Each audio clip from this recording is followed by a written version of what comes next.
Hello guys, welcome to our channel GS study 2.0। Guys, हम लोग पढ़ रहे थे हिमालय से निकलने वाली नदियों के बारे में।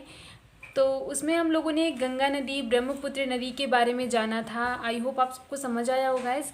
और आज हम लोग जानेंगे सिंधु नदी के बारे में, कहाँ से निकलती है, कहाँ गिरती है जा करके। तो चलिए स्टार्ट करते हैं, देखते हैं। गाइस, ये है हमारी मानसरोवर झील। ठीक है, मानसरोवर झील के ऊपर जो हम देख रहे हैं ये हमारा चिमयांगडुक ग्लेशियर है, जो इसका जल जो है वो मानसरोवर झील में आता है। तो मतलब क्वेश्चन पूछ दिया जाता है मानसरोवर झील में किस ग्लेशियर का जल आता है, तो वो हमारा ग्लेशियर है चिमयांगडुक ग्लेशियर। ठीक, और मानसरोवर झील पे ये एक दर्रा स्थित है, मारियाना ला दर्रा इसे कहते हैं। तो मारियाना दर्रा हमारा कहाँ स्थित है? मानसरोवर झील पर स्थित है। और मानसरोवर झील से हमने अभी पढ़ा था कि पिछले जो वीडियो में हम लोगों ने पढ़ा था तो उसमें देखा था कि मानसरोवर झील से हमारी ब्रह्मपुत्र नदी निकल रही थी। ठीक, और ब्रह्मपुत्र नदी निकलती थी, वो गिरती कहाँ थी जाकर? हमारी बंगाल की खाड़ी में। और अब ब्रह्मपुत्र नदी से एक और नदी निकलती है हमारी सिंधु नदी, जो गिरती है अरब सागर में। और जो ब्रह्मपुत्र नदी थी वो हमारी बंगाली खाड़ी में गिर रही थी, और सिंधु नदी हमारी कहाँ गिरेगी? अरब सागर में। और सिंधु नदी जब निकलती है तो ये पठारी इलाके जो होते हैं इसके, तो वहाँ पर इसकी जो सहायक नदियाँ होती हैं वो हमारी जास्कर, गिलगित, सिगार और श्योक, ये इसकी क्या होती हैं? मतलब कि सहायक नदियाँ होती हैं पहाड़ी इलाकों की। और जब ये हमारी अरब के मैदानी क्षेत्र से जब ये प्रवेश करती है, सिंधु नदी अरब के मैदानी क्षेत्र से प्रवेश करती है, तो मैदानी क्षेत्र की इसकी सहायक नदियाँ बनती हैं हमारी झेलम, चिनाब, रावी, सतलज और व्यास। ठीक, और ये झेलम, चिनाब, रावी, सतलज और व्यास, जब ये तीनों पांचों जो नदियाँ जहाँ मिलती हैं जा करके, वो जगह है हमारी मिथानकोट। और जहाँ ये मिलती हैं जब, तो ये पंचपद प्रणाली का निर्माण करती हैं। जो पांचों नदी जब मिलती हैं तो पंचपद प्रणाली का निर्माण करती हैं, और मिलती कहाँ है? हमारी मिथानकोट में मिलती हैं। और ये जो हमारी सिंधु नदी गिरती है कहाँ जा करके? अरब सागर में जा करके गिर जाती है। तो क्वेश्चन जैसे पूछ दिया जाता है हमारा, आ जाता है कि सिंधु नदी कहाँ से निकलती है? मानसरोवर झील से निकलती है। सिंधु नदी गिरती कहाँ है? हमारी अरब सागर में गिरती है। सिंधु नदी कहाँ से मैदानी क्षेत्रों में प्रवेश करती है? अरक के मैदानी क्षेत्रों में। हमने बताया फिगर में, देखो दिया हुआ, अरक के मैदानी क्षेत्र से प्रवेश कर रही थी। तो सिंधु नदी कहाँ से प्रवेश करती है? अरक के मैदानी क्षेत्र से। और सिंधु नदी की मैदानी क्षेत्र की सहायक नदियाँ कौन सी हैं? झेलम, चिनाब, रावी, सतलज और व्यास। और सिंधु नदी की पहाड़ी क्षेत्रों की सहायक नदियाँ कौन कौन सी हैं? जास्कर, गिलगित, सिगार और श्योक। और सिंधु नदी पंचपद प्रणाली का कहाँ जन्म देती है? सिंधु नदी जो पंचपद प्रणाली जो बनाती है तो कहाँ बनाती है? हमारी मिथानकोट में। जय क्या नाम था? मिथानकोट। तो पंचपद प्रणाली को कहाँ जन्म देती है? मिथानकोट में जन्म देती है। तो इस टाइप से क्वेश्चन बन जाते हैं हमारे। और गाइस ये देखिएगा, ये हमारी क्या है? मतलब मानसरोवर झील। ठीक, और ये है हमारी राकासताल झील या राक्षसताल झील कह लीजिए। ठीक, और ये जो मिलती हैं वो गंगचुक एक दर्रा है, इसको जोड़ता है इन दोनों को।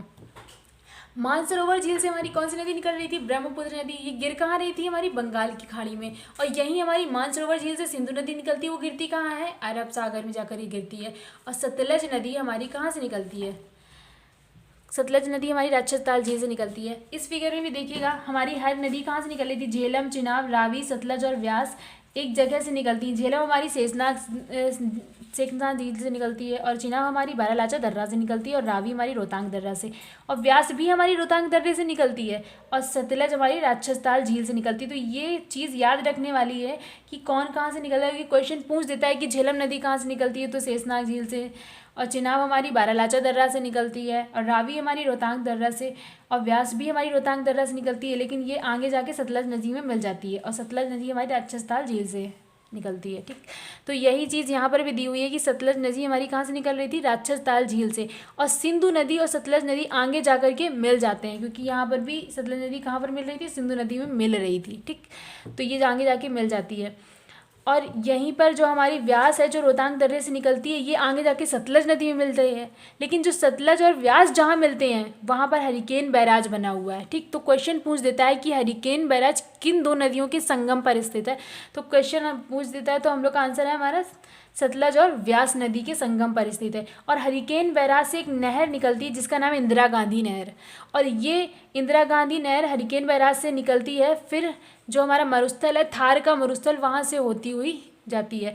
तो इससे एक और भी क्वेश्चन पूछ दिया जाता है कि मतलब हमारा जो थार का मरुस्थल से अगर इंदिरा गांधी नहर निकलती है, इसीलिए उस मतलब मरुस्थल में सबसे ज़्यादा जैव विविधता पाई जाती है, क्योंकि इंदिरा गांधी नहर वहाँ से होकर गुजरती है। तो विश्व का मतलब सबसे अधिक जैव विविधता वाला मरुस्थल कौन सा है? थार का मरुस्थल है।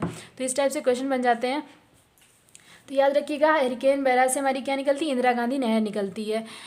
तो जैसे क्वेश्चन पूछ दिया जाता है, सतलज नदी कहाँ से निकलती है? राजस्थान या राकासताल झील से निकलती है। व्यास नदी कहाँ से निकलती है? हमारी रोहतांग दर्रे से निकलती है। हरिकेन बैराज किन दो नदियों के संगम पर स्थित है? सतलज और व्यास के संगम पर स्थित है। तो इस फिगर के थ्रू काफ़ी क्वेश्चन तैयार हो गए, ठीक। और एक चीज़ और याद रखिएगा, जो मानसरोवर झील है वो मतलब तिब्बत और चीन के बीच में पड़ती है, ठीक। तो इस चीज़ को, इस फिगर के थ्रू इतने सारे क्वेश्चंस कंप्लीट हो जाते हैं। तो इस फिगर को याद रखिएगा ताकि एक एक क्वेश्चन याद करने की ज़रूरत ना पड़े। आगे बढ़ते हैं। तो देखिए दिया हुआ, इंदिरा गांधी नहर कहाँ से निकलती है? हरिकेन बैराज से निकलती है। इंदिरा गांधी नहर में किन नदियों का जल आता है? सतलज और व्यास, दो नदियों का जल आ रहा था इंदिरा गांधी नहर में। तो इंदिरा गांधी नहर में सतलज और व्यास नदी का जल आता है। और झेलम नदी कहाँ से निकल रही थी? हमारी शेषनाग झील से निकल रही थी, फिगर में देखा था हम लोगों ने। और चिनाब नदी कहाँ से निकलती है? बारालाचा दर्रा से निकलती है। और रावी नदी कहाँ से निकलती है? रोहतांग दर्रे से निकलती है।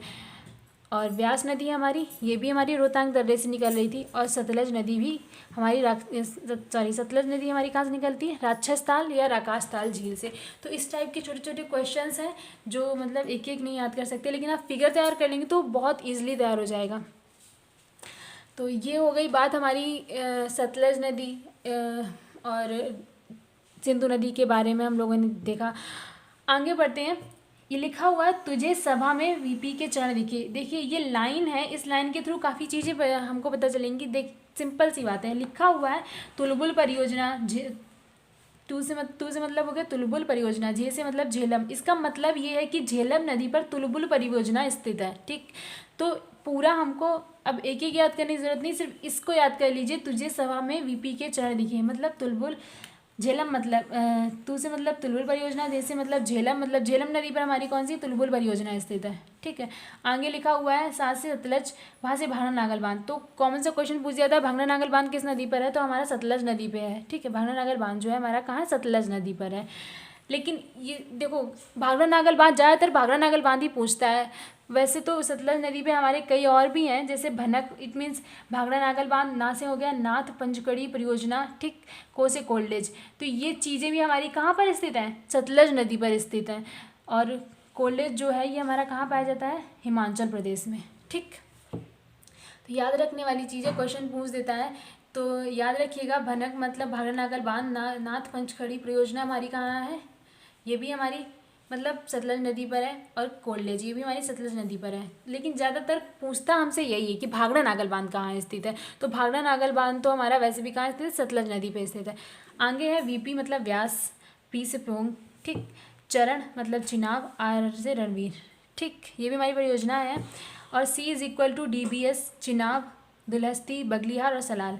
चिनाब मतलब चिनाब पर हमारी 3 और परियोजनाएं स्थित हैं, दुलहस्ती, बगलिहार और सलाल। ये क्या है? हमारी परियोजनाएं हैं जो कहाँ पर स्थित है? चिनाब नदी पर। और ये मिल पाई कहाँ जाती हैं? सारी हमारी जम्मू एंड कश्मीर में, ठीक।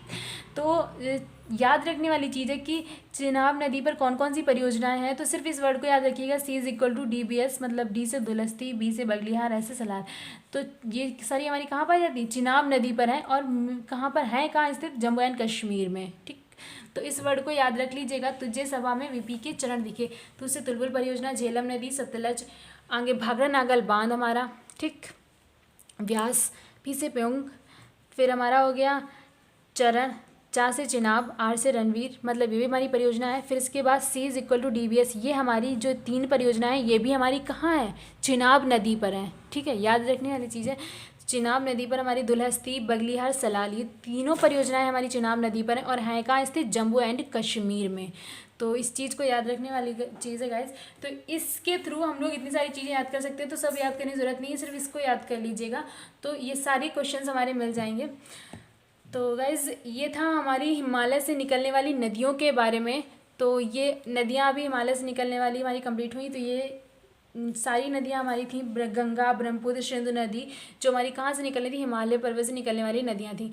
गाइज़ पढ़ते रहिए, एंजॉय करते रहिए, और अगर वीडियो अच्छा लग रहा हो तो वीडियो को लाइक, शेयर और सब्सक्राइब ज़रूर करिएगा, और बेल आइकन दबाना मत भूलिएगा, ताकि आपको नेक्स्ट वीडियो का नोटिफिकेशन मिल सके।